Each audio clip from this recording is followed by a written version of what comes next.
तो इस वक्त की बड़ी खबर आपको बता दें, सचिन पायलट को हराने के लिए रमेश बिधूड़ी को चुना गया। अब सचिन पायलट का इस पर बयान आ गया। अब सचिन पायलट का बयान आया है तो अब सचिन पायलट का बयान सामने आया है। उन्होंने कहा कि बीजेपी का निजी निर्णय किसको प्रभारी लगाएं, इसका निर्णय मैं जनता पर छोड़ता हूं। तो इस वक्त की बड़ी खबर आपको बता दें, बीजेपी का खुद का निजी निर्णय है। सचिन पायलट का बयान, उन्होंने कहा कि टोंक में जिस तरीके से रमेश बिधूड़ी को भेजा गया है, टोंक में किसको प्रभारी बनाना है किसको नहीं बनाना है, हम इस पर टिप्पणी नहीं करना चाहते, लेकिन इसका निर्णय जनता कर देगी कि किसको वोट करना है और किसने विकास किया है।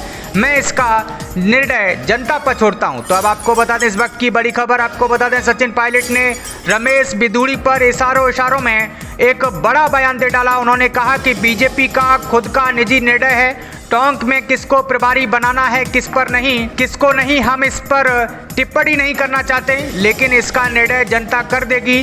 किसको वोट करना है किसने विकास किया है, मैं इसका निर्णय जनता पर छोड़ता हूं। तो आपको बता दें, उन्होंने कहा कि देश में जनता परिवर्तन चाहती है और इसकी शुरुआत हो चुकी है। 5 राज्यों में कांग्रेस चुनाव जीतेगी और 2024 का चुनाव निर्णायक चुनाव होगा। तो सचिन पायलट का बड़ा बयान कि देश में जनता अब परिवर्तन चाहती है और इसकी शुरुआत हो चुकी है। 5 राज्यों में कांग्रेस चुनाव जीतेगी और 2024 का चुनाव निर्णायक चुनाव होगा। तो ये बड़ी खबर प्रजातंत्र टीवी की स्क्रीन पर आप देख पा रहे हैं। तो बीजेपी का खुद का निजी निर्णय, टोंक में किसको प्रभारी लगाएं, इस पर हम टिप्पणी नहीं करना चाहते, लेकिन जनता इसका निर्णय कर देगी कि किसको वोट करना है और किसने विकास किया है। तो आइए अब आपको सुनाते हैं क्या कुछ कहा सचिन पायलट ने।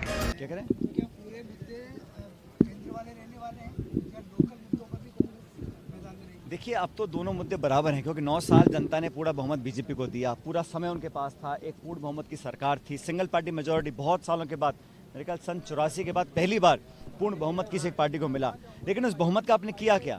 आपने नोटबंदी करी, जीएसटी लगाया, आपने ना उद्योग लगाए, ना काला धन वापस लेकर आ पाए, बहुत सारे वादे किए, स्वच्छ India, stand up India, made in India, मतलब तरह के नारे दिए, लेकिन धरातल पर वो कारगर नहीं उतर पाए। और आज जो खाई बढ़ गई है अमीर गरीब की, किसान परेशान है, नौजवान चिंतित है अपने भविष्य को लेकर, छोटे उद्योग बंद हो गए हैं और लगातार जो अमीर थे वो इतने अमीर हो गए हैं कि वो उनकी दौलत की कोई गिनती नहीं है, और जो गरीब पक्ष था वो बहुत गरीब होते चले जा रहे हैं। इसलिए जनता परिवर्तन चाहती है और परिवर्तन की शुरुआत हो चुकी है। लेकिन इन 4 राज्यों में जो चुनाव होंगे, यहाँ पर बीजेपी निश्चित रूप से हारेगी और 2024 में जो लोकसभा चुनाव होगा वो बहुत निर्णायक चुनाव है, पूरी दुनिया देखना चाहती है। और मैं ऐसा मानता हूं कि लगातार कांग्रेस पार्टी का कद और ताकत कार्यकर्ताओं में बढ़ती जा रही है, लोगों के अंदर उनका एक सकारात्मक, लोग अपने आप को महसूस कर रहे हैं कांग्रेस के पक्ष में। इसलिए मुझे पूर्ण विश्वास है कि पहले से ज़्यादा बहुमत लेकर हम लोग जीत कर जाएंगे।